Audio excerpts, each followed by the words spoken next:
Hello friends. तो दोस्तों, सारनाथ के दूसरे भाग में स्वागत है आपका। और यहाँ हम लोग आज देखेंगे धार्मिक स्तूप के। और यहाँ स्तूप जब हम ऑफलाइन टिकट जो है वो आपको 25 रुपये के मिलेंगे और ऑनलाइन टिकट जो है आपको 20 रुपये के मिलेंगे। और टिकट लेने के बाद जब आप अंदर प्रवेश करेंगे तो धार्मिक स्तूप के अलावा भी ढेर सारे स्तूपों का दर्शन, और यहाँ जो चार मुँह वाला शेर या कैपिटल पिलर ऑफ इंडिया जो कहते हैं ना, वो सारी चीज़ें आपको यहीं दिखने वाली हैं। दोस्तों, धार्मिक स्तूप वो जगह है जहाँ भगवान बुद्ध जो है ज्ञान प्राप्ति के बाद पहली बार उपदेश दिए थे, और बौद्ध धर्म की जो शुरुआत है वो यहीं से होती है। बौद्ध धर्म के 4 जगह जो प्रमुख तीर्थ हैं उनमें से सारनाथ सबसे प्रमुख तीर्थ स्थल जो है वो माना जाता है। और इसकी जो बनावट है उसको देखने के बाद आप अंदाज़ा लगा सकते हैं कि उस समय जो है यहाँ क्या माहौल रहा हो। हर जो पिलर है उसका एक निश्चित आकार है, या तो वो रेक्टेंगल है और नहीं तो वो सर्कल है और नहीं तो वो आपको स्क्वायर में दिख रहे होंगे। और ये सारे बौद्ध स्तूप है जो उस समय बनवाए गए थे। और यहाँ पे उस समय कितनी चहल पहल जो है वो रहा करती होगी, इनको देख के ही अंदाज़ा जो है वो लगाया जा सकता है।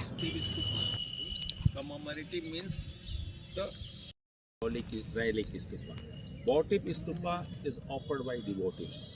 Some devotees, some wishes completed, then they offer to the Lord. You understand? And relic stupa, that is the means there are some relics, means the after the cremation, the ashes and the piece of the bones they grave. You understand? And then they build the stupa. Yeah. Stupa name has been taken from Sanskrit.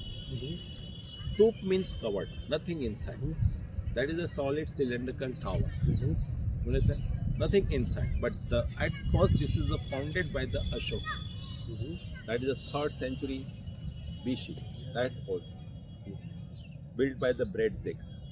But since 1st generation till 6th generation height, altogether 39.35 in diameter height from the bottom. You understand? But from the ground till up height 33.35 in diameter.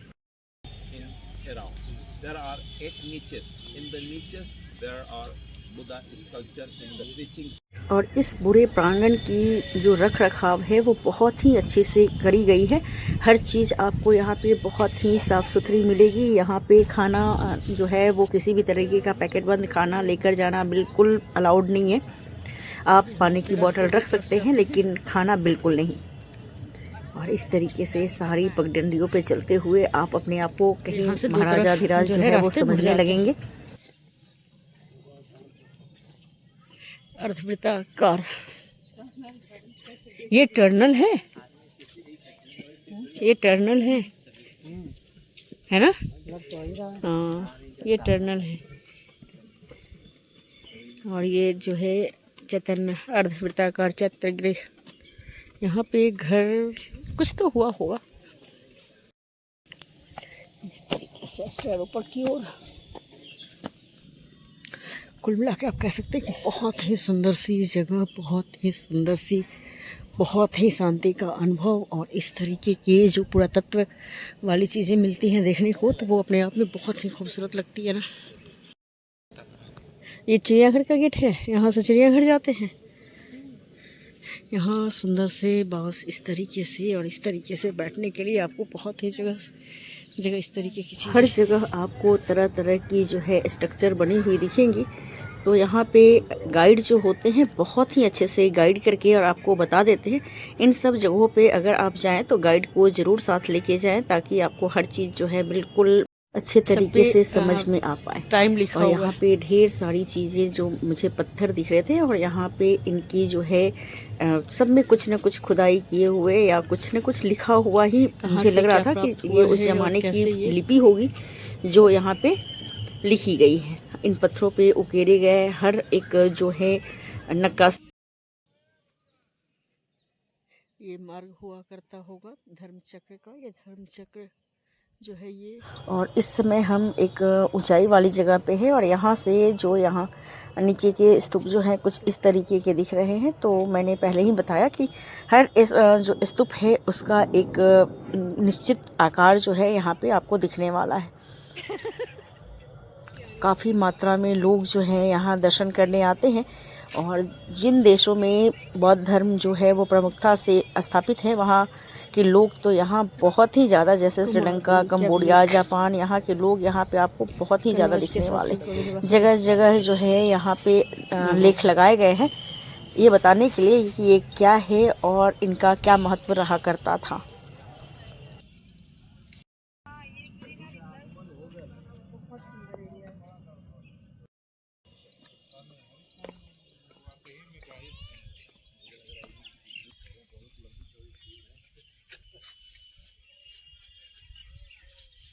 बहुत ही सुंदर इलाका है, बहुत ही सुंदर चीज़ें जो है यहाँ पे, ये सारी चीज़ें जो है आप देख सकते हैं कि बनाई गई हैं।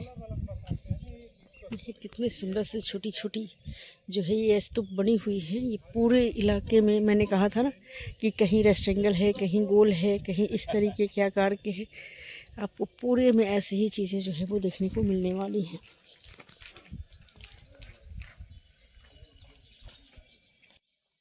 और यहाँ के ईंटों को आप देख सकते हैं कि आज इतने 100 साल के बाद भी ईंटे का जो कलर है वो बिल्कुल नहीं बदला है, और जैसे इसे लगाया गया था बिल्कुल ये शायद वो उस तरीके से ही आज भी नज़र आता है।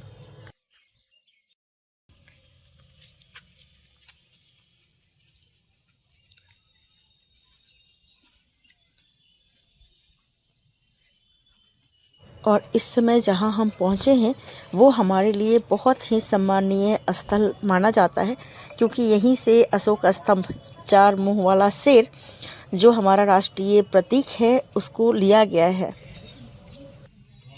अशोक का पिलर यहीं से निकाला है। 25.25 मीटर ऊंचा पे बना था ये। और इसके टॉप वाले भाग को जो यहाँ से निकाल के रखा गया है म्यूजियम के अंदर, और इसके तरफ चारों तरफ आप देख सकते हैं कि 4 मुंह वाला शेर उसको इसीलिए कहते हैं। अशोका पिलर के नीचे आपको इस तरीके से ये चक्र दिखेगा।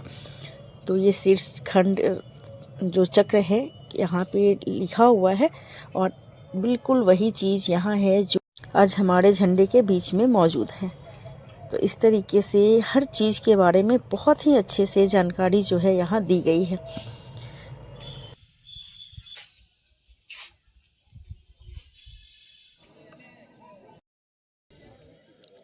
यहाँ से अंडरग्राउंड रास्ता भी होगा।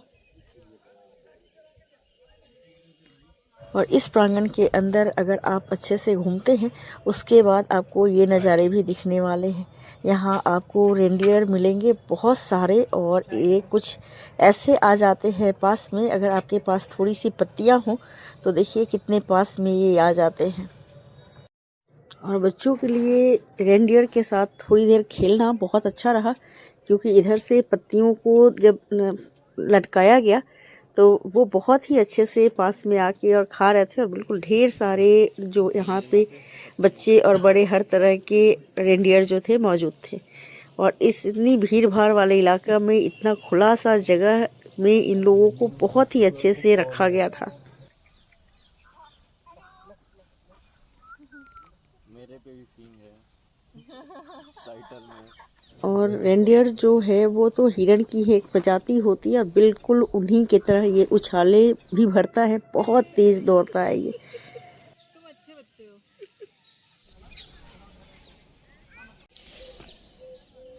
ये नहर है, यहाँ शायद पानी की व्यवस्था जो है इस तरीके से इस जगह पे मुझे दिखी। इस जगह का पूरा नक्शा जो है यहाँ पे पत्थर पे उकेरा हुआ है।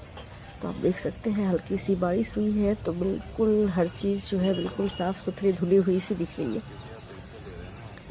हर तरफ बिल्कुल हरियाली, और इस तरीके से बीच में जो ईंट से बनी हुई स्ट्रक्चर है वो भी काफ़ी खूबसूरत सी लग रही है इस समय। इस तरीके से ये सारे स्तूप जो है, और यहाँ एरो दिखा रहा है मूलगंध कुटी विहार की ओर।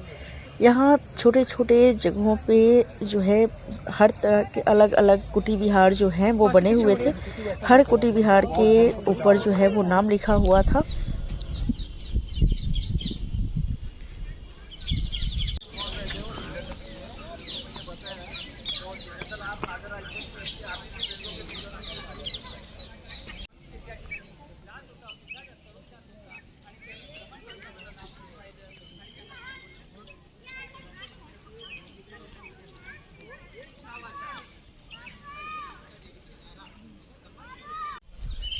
पंचायतन मंदिर, यहाँ पे भी भग्नावशेष है। तो इस तरीके से आप देख सकते हैं।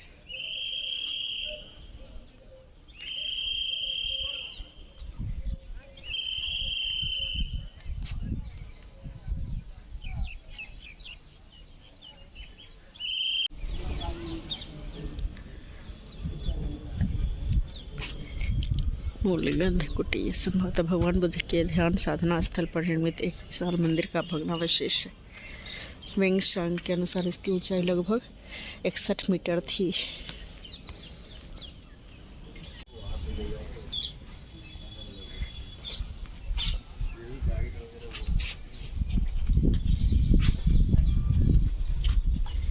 इस तरीके से ये सारी चीजें जो है आप सारी और चलते हुए हम पहुँचे हैं धार्मिक स्तूप के पास। और ये आपको अगर पहली नज़र में देखेंगे तो आपको ये नज़र आएगा एक शिवलिंग की तरह, जिसका नीचे का जो दीवार है वो बिल्कुल स्क्वायर है, तो इसको चौखंडी स्तूप भी कहा जाता है। ये बिल्कुल सॉलिड एक सिलेंडर की तरह भी है, इसके अंदर कोई गेट नहीं है। इसको बनाया गया था सम्राट अशोक के द्वारा। इसके पहले यहाँ पे छोटा स्तूप हुआ करता था। कलिंग युद्ध के बाद जब सम्राट अशोक का हृदय परिवर्तन हुआ और उन्होंने बौद्ध धर्म को अपनाया, तो अपने बच्चों को उन्होंने बौद्ध धर्म के प्रचार प्रसार के लिए भेजा था। और यहाँ उन्होंने बौद्ध धर्म के लिए बहुत सारा काम जो है वो किया।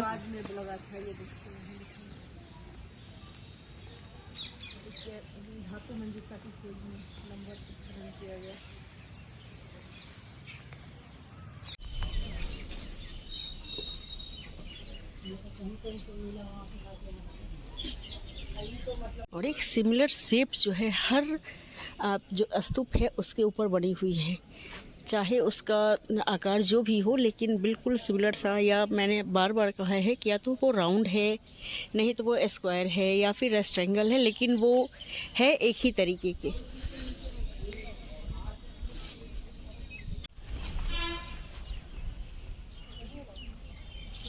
यहाँ हर चीज़ की जो लंबाई चौड़ाई है उसका विवरण यहाँ दिया गया है।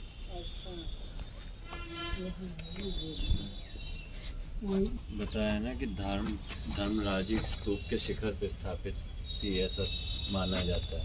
ये वाला हाँ, मतलब यानी पहले ये बहुत ऊंचाई पर होगी ना। हाँ, किसी के ऊपर थी वहाँ। ये शायद किले के अवशेष रहे होंगे या प्रार्थना स्थल के अवशेष रहे होंगे,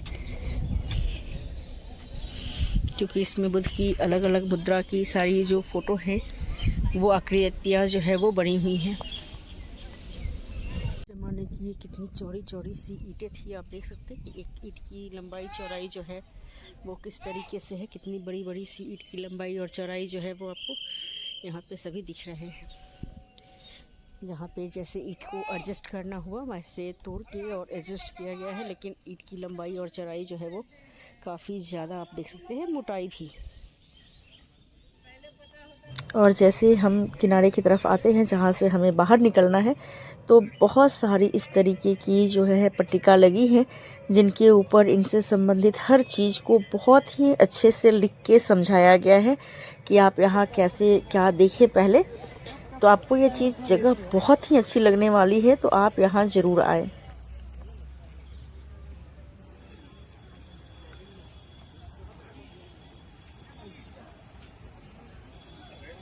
तरीके से पूरी होती है हमारी सारनाथ की जर्नी। वीडियो अच्छी लगे तो लाइक शेयर ज़रूर करें। मिलेंगे फिर किसी ब्लॉग में जहां बातें करेंगे हम और आप ढेर सारी। तब तक के लिए बाय बाय, टेक केयर।